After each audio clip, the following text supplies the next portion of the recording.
அதிமுகவுடைய செயற்குழு கூட்டத்தில் ஒரு மிக முக்கியமான தீர்மானமாக பார்க்குறோம் அப்படின்னா, பொது எதிரியான திமுகவை வீழ்த்த ஒத்த கருத்துடைய பாஜகவுடன் கூட்டணி அமைத்ததற்கு முழு ஆதரவு அப்படின்னு செயற்குழுவில் தீர்மானம் நிறைவேற்றாங்க.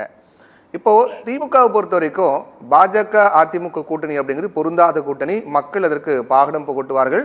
அதிமுக பாஜக கூட்டணி அமைந்தால் திமுகவின் வெற்றி என்பது பிரகாசமாக இருக்கும் அப்படின்னு திமுக தரப்புல சொல்றாங்க. அப்படின்னா இந்த கூட்டணி அமைந்தது பற்றி அவங்க பேசவே கூடாது. இந்த கூட்டணி அமைந்தா திமுகவுக்கு தான் சாதகம் அப்படின்னா அது அமைதியாக கடந்து போய் அடுத்த கட்ட வேலையை பார்க்கணும். ஆனால் ஒவ்வொரு கூட்டத்திலையும் அதிமுக பாஜக கூட்டணி விமர்சித்து கொண்டே இருக்காங்க.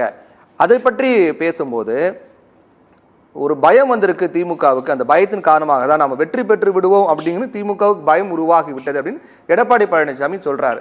அவர் சொல்லக்கூடியதும் அதுக்கேற்ற மாதிரி திமுக நடந்துக்கிறாங்க. அதாவது இப்படி கற்பனைகளும் யூகங்களும் நிறைந்து நம்ம பேசிக்கிட்டே போகக்கூடாது. ஒரு எதிர்கட்சியாக தமிழ்நாட்டில் இருக்கக்கூடிய அந்த கட்சி அதிமுக, அதிமுக பிஜேபி கூட்டணி என்பது புதுசு இல்ல, தொடர்ந்து தோல்வியை சந்திக்கிற கூட்டணி. இது வரைக்கும் அவங்க ஒண்ணு வெற்றியெல்லாம் பெறல, தொடர்ந்து தோல்வியை நீ சந்திச்சுக்கிட்டு இருக்க. தொடர்ந்து தோல்வியை சந்திக்கும் போது இன்னொன்னையும் நாம நினைவுபடுத்த விரும்புறோம். எல்லாரும் தெரிஞ்சதுதான், போன முறை தோல்வி அடைந்த உடனே இதே எடப்பாடி இன்னைக்கு தூக்கி வச்சுக்கிட்டு ஆடுறாங்களா, அந்த எடப்பாடி என்ன சொன்னாரு? இனிமேல் பிஜேபி கூட கூட்டணி கிடையாது. காரணம் என்ன தெரியுமா? நாங்கள் தோற்றதற்கு காரணமே பிஜேபி தான். பிஜேபி கூட நாங்க கூட்டணி சேர்றோம்னா நாங்க ஜெயிச்சிருப்போம் என்று சொன்ன எடப்பாடி. ஆக ஒரு தோல்வி கூட்டணியை கொண்டு வந்ததுக்கு நீங்க கொஞ்சம் பேர் அதுக்கு பாராட்டு வரவேற்பு கொடுத்தீங்கன்னா நாங்களும் வரவேற்கிறோம். தோல்வி கூட்டணி அப்படியே இருக்கட்டும், அதுல ஒண்ணும் எங்களுக்கு ஒன்றும் பிரச்சனை இல்லை. அதே நேரத்தில் திராவிட முன்னேற்ற கழகத்தின் செயற்குழுவின் மூலமாக மக்களுக்கான பல நன்மைகளை செய்வது என்ற நிலையில் ஒன்ன நல்லா புரிஞ்சுக்கணும். வெறும் அரசியல் பேசி நம்ம தோழர் ஒருத்தர் பேசினாரு, அதை கேட்கும் போதே எல்லாம் சிரிக்க மாட்டாங்க. ஏன் இப்படி எல்லாம் பேசுறீங்க வேடிக்கையா? அமித்ஷா கூப்பிட்ட உடனே இங்கேருந்து ஓடி அமித்ஷாவை பார்த்துட்டு வெளியில பேட்டி கொடுத்த எடப்பாடி, நாங்க கூட்டணி பத்தி பேசல, நான் மாநிலத்தை பத்தி பேசணும்னு சொன்னாரா இல்லையா? வெளியில வந்தார். அடுத்ததே உடனடியாக அமித்ஷா என்ன சொன்னார்? நாங்கள் அதிமுகவுடன் கூட்டணி பேசிட்டோம். இதுல யார் சொன்னது உண்மை, யார் சொன்னது பொய்? இப்படி பொய்யும் இதுவும் கலந்துகிட்டு பித்தலாட்டமாக ஆரம்பமே அப்படி. அது மட்டும் இல்ல, அமித்ஷா அங்கேருந்து வர்றாரு சார், நல்லா கேட்டுக்கங்க. அமித்ஷா அங்கேருந்து வராரு, வந்துட்டு என்ன பண்றாரு? நேரா கூட்டணினா உங்க ஆபீஸ்க்கு கூப்பிட்டு மற்ற இடத்துல பேசல. முதல் எடுத்தோன்னு குருமூர்த்தியின் அலுவலகத்துக்கு போறார். ஆக தமிழ்நாட்டில் கூட்டணி RSS அலுவலகத்தில் தொடங்கியது. துக்ளக் குருமூர்த்தியினுடைய இடத்துல 1.5 மணி நேரம், அரை மணி நேரம் பேச போனவர் 1.5 மணி நேரம் அங்க உட்கார்ந்து பேசிட்டு அதுக்கு பிறகு அதிமுகவினரோட பேசிக்கிறாரா எடப்பாடியை கூப்பிட்டு. அப்ப என்ன அர்த்தம்? ஒரு முடிவு பண்ணிட்டாங்க. இங்கே இப்ப சொன்னார்ல, சமூக நீதி, இடஒதுக்கீடு, தமிழ் மொழி, இவைகள் எல்லாம் அவங்க அதர பழசு. அந்த காலத்துல ஆமா, என்னைக்காக இருந்தாலும் எல்லாம் சமூக நீதி என்பது தேவை, தமிழ் மொழி என்பது தாய்மொழி தேவை, இந்த நாட்டிலே மாநிலத்திற்கு அதிகாரம் என்பது தேவை, மாநில சுயாட்சி என்பது தேவை.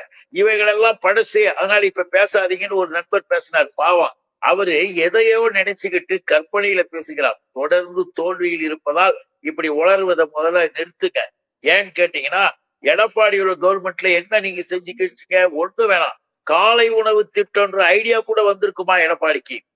இன்னைக்கு நானே முதல்வர் என்ற திட்டத்தின் மூலமாக ஒரு சாதாரண ஏழை விவசாயினுடைய பெண் சார், ஏழை விவசாயி பெண் ஒரு IAS ஆபீசராக பாஸ் பண்ணிருக்கேன். மணிகண்டன் சார் கேக்குறது என்னன்னா, அதிமுக பாஜக கூட்டணி அப்படிங்கிறது பொருந்தாத கூட்டணி, அது மக்கள் மத்தியில் ஈடுபடாத கூட்டணி, அதனால திமுகவுக்கு வெற்றிங்கிறது பிரகாசமா இருக்கு அந்த கூட்டணி அமைந்த காரணத்தால் அப்படின்னு இருக்கும்போது, தொடர்ச்சியாக ஒவ்வொரு மீட்டிங்லையும் இது போன்ற அதிமுக பாஜக கூட்டணி பத்தி பேசுவதற்கான காரணம் என்ன? காரணம் என்னன்னா, ஏமாற்றுவதற்கு கோடிக்கணக்கில் பணமும் எல்லா விதத்திலையும் டெல்லி பட்டினத்தில் இருந்து அங்கு இருக்கக்கூடிய ஒன்றிய அரசு தன்னுடைய அதிகாரத்தை பயன்படுத்தி எல்லா ஊடகங்களையும் விலைக்கும் வாங்கி எல்லா வேலையும் செய்கின்ற பொழுது அப்பாவி மக்களை ஏமாற்ற இறங்குகிற நேரத்தில் களத்தில் இறங்கி அவர்களுடைய பேச்சை கேட்காதீர்கள், நம்பாதீர்கள், உண்மையை புரிஞ்சுங்கன்னு நம்ம பிரச்சாரம் பண்றது என்ன தப்பு? இதை போய் தவறுன்னு யார் என்ன சொல்ல முடியும்? அதிமுகவும் பிஜேபி என்பது நாம் உடனே சொல்றாங்க திமுக பொது எதிரியா. ஆமா, நாட்டு மக்களுக்கு, தமிழ்நாட்டு மக்களுக்கு நல்லது செய்கிற தமிழர்களின் திராவிட இயக்கமான திமுகவை திராவிட மாடல் அரச நீங்க பொது எதிரின்னு சொன்னீங்கன்னா என்ன அர்த்தம்? நீங்க ஆரிய மாடல் ஆவறீங்க.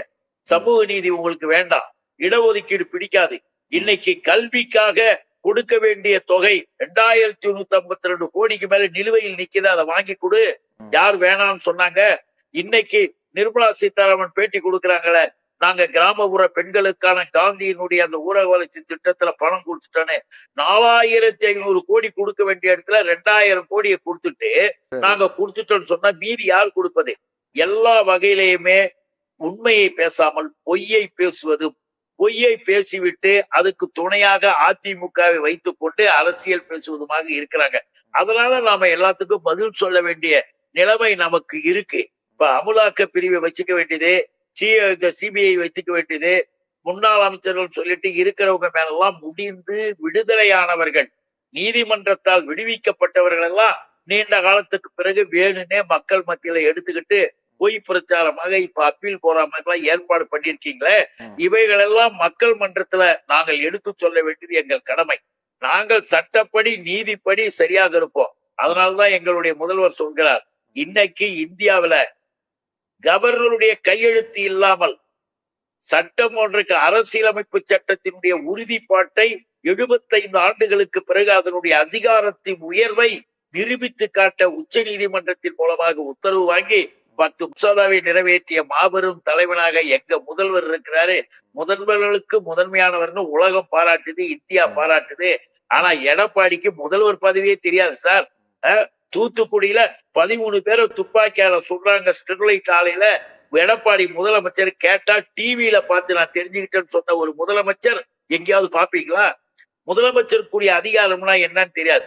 சேர்ல உட்காந்துக்க வேண்டியது, காசை வாங்க வேண்டியது, அனுபவிக்க வேண்டியது என்று தமிழ்நாட்டை நாசமாக்கிய எடப்பாடியினுடைய அதிமுக ஆட்சியை ஆதரித்து பேசுகின்ற நண்பர்கள் மனசாட்சிப்படி அவங்களுக்கு தெரியும், எடப்பாடிக்கு ஒண்ணுமே தெரியாது, எதுவுமே கிடையாது.